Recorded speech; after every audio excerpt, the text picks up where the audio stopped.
second handset to the Panasonic KX-TG6053. This is the same model number, but a different color. And I realized after getting this that this is my first ever Panasonic phone to have two handsets of the same model, but in different colors. They're also made in different countries.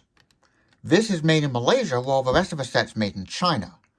And it's random because the serial number for this handset begins with 7D, while the rest of the set begins with 7C. So it's definitely random. This charger is not new enough to have the more modern contact design. It has the same contact design as on previous 5.8 chargers like this. However, it no longer has a label in it, which would say charge for 7 hours. For assistance, go to the URL. Recharge 7 hours before initial, charge 7 hours before initial use. So I'm not even sure why they bothered making that label, because they were just going to get rid of it on late 06 and 2007 and later models. So this does not have it. Or maybe some do, but I've never actually seen this with it. I don't think it did. And it also sounds the same, very similar. Here's picking it up on the newer charger. And here's the old one.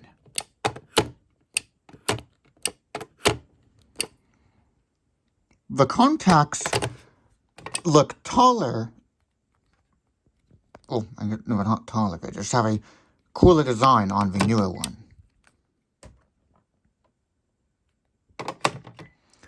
And it can fit this handset, sort of. Once again, the 6.0 and 3.0 series definitely looked as if they wanted to be reversible handset models, but they're not. The modern contact design is seen on models like the 6434. The contacts are not filled in, only the metal that actually is needed. The button pad is the same as what's seen in the metallic gray handset. So it's black on white, there's white on black keys, while the silver one has black on silver keys.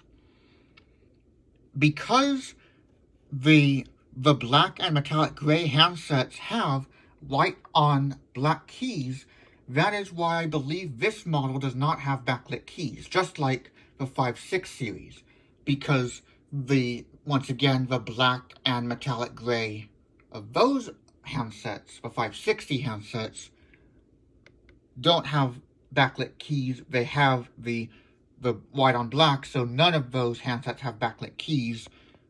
I don't know why Panasonic didn't seem to have figured it out until 2008, because AT&T, VTech, and Uniden have done this for longer.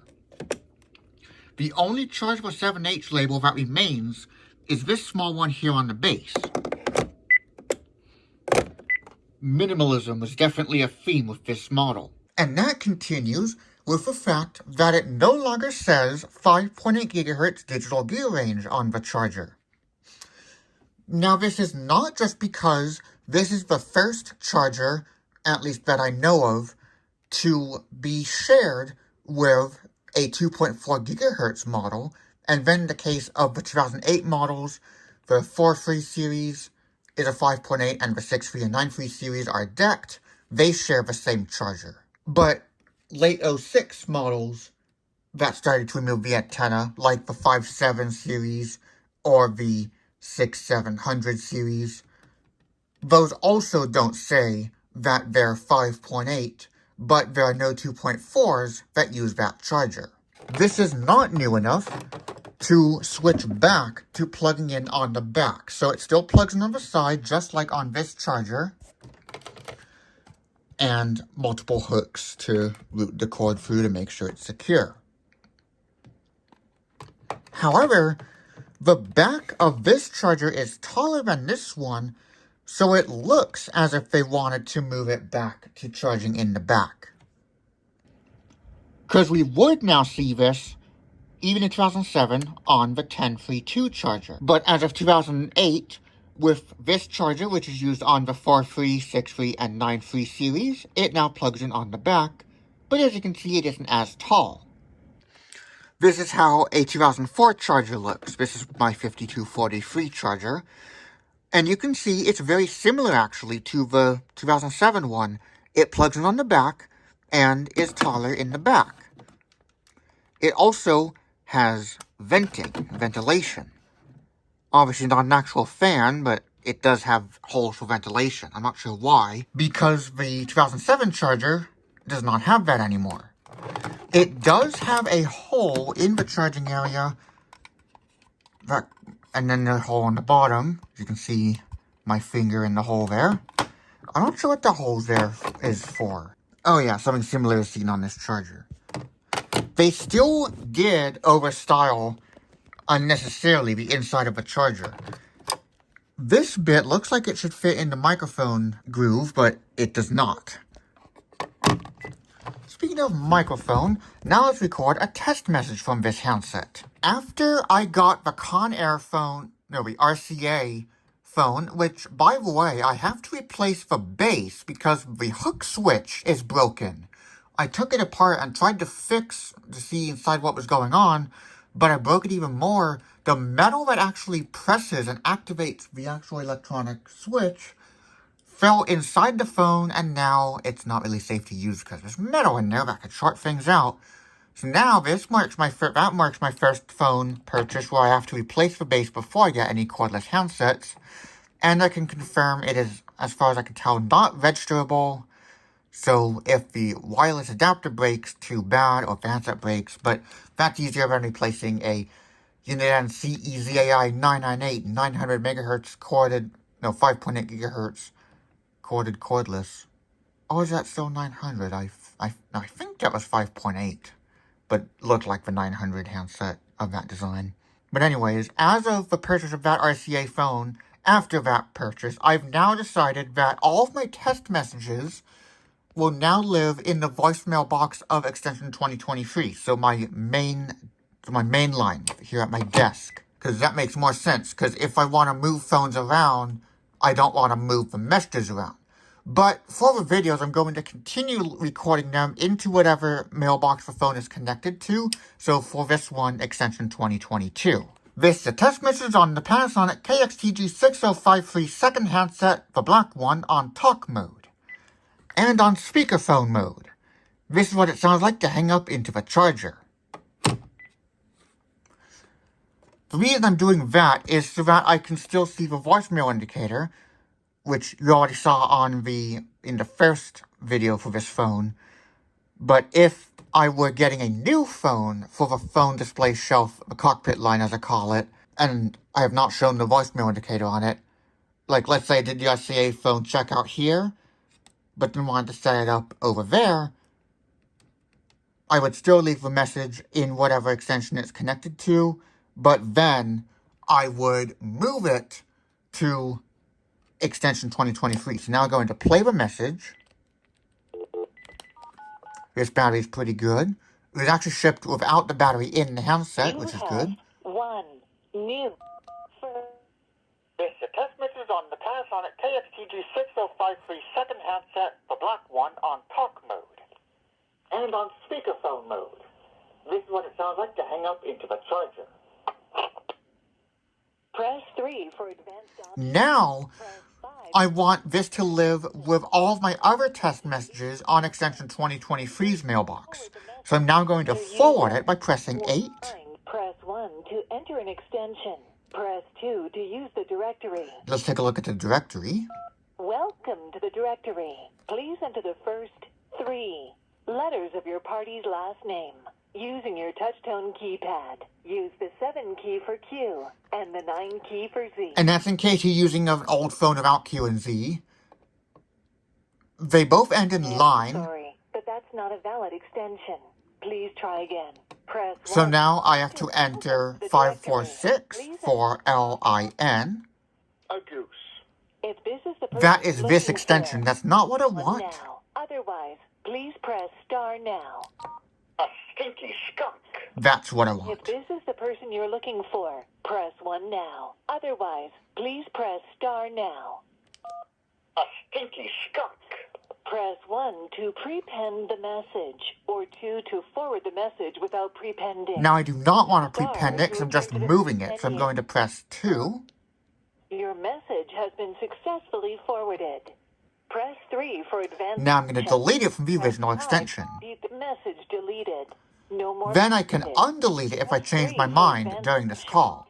Message undeleted. No more message deleted. No And if more you save a messages. message, Press 3 for advanced if you options. move the message to Press another 5 to folder, repeat the current it message. considers it as a Press deleted 7 message in to the original delete folder. this You can message. undelete it if Press you change 8 your to mind. forward the message But then it to still another remains in the other user. folder. So now I'm going to hang up. This phone is now going to no longer have a message. But the moment I forwarded the message, this phone now says I have a message there. So now we can play it, and it's the same message you already heard, obviously. Just You on have this extension failed. now. This is a test message on the Panasonic. Press no more. Now I hang up, and this extension should now mark it as an old message. There you go. Now let's play the test message on the system.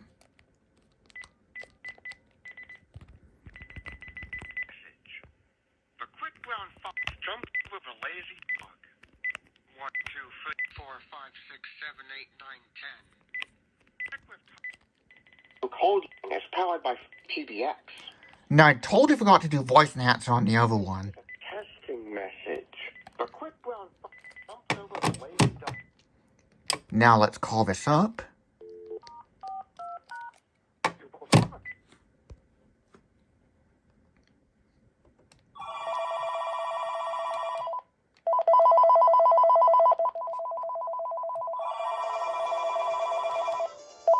Call from line testing. And if you only have the phone book entry saved in Handset 1, the display name is still based on the handset's individual phone book. So if I did the phone testing example I did in the compatibility video with this phone, how I showed this handset working on it and vice versa, the silver one of these working on the 5632, if I took phone testing out of this handset, it'll still show the name from the caller ID, even though it's announcing the name from Handset 1's phone book. I mean, it's no different to if this handset had a completely different name. Now, this handset had some phone book entries in it, and I looked up the area codes and prefixes for my free PBX system's CNAM database, which I have since expanded with an emergency callback file. So any number that 911 dispatch centers might call you back from if you hang up before you're supposed to, like if you accidentally called and hung up without telling them, sorry, I called by mistake, it'll come through with 911 callback as the name, so my callback pre-screening phones will let it through. So everything works as expected, because obviously the same model. Still says phone help instead of help, even though this is a later build. Everything works as expect. And of course I copied my entries to this handset. So the way I actually set the phone book up on the silver handset is I registered one of these handsets, and just copied it from that. And then manually changed my pretend wireless landline cockpit registration entry, and that's obviously what's in this handset now. So pretend wireless line 13. And luckily, the listing showed this handset powered up, so I knew it was going to work. And that's how I knew this did not come with any color list entries. But I still was able to do what I wanted and get data from my system's database, because the phone book had real numbers and the readout did too. There's an issue I did not actually notice until after the compatibility video showing this handset on the 6053, and that is that for some reason, this handset will not recognize when the 6053 has a new voicemail indication, even though it shows the option. I guess this handset wasn't designed to be used with a base that has both answering system and voicemail options, because this was the very first model to do that, this and the Frio series.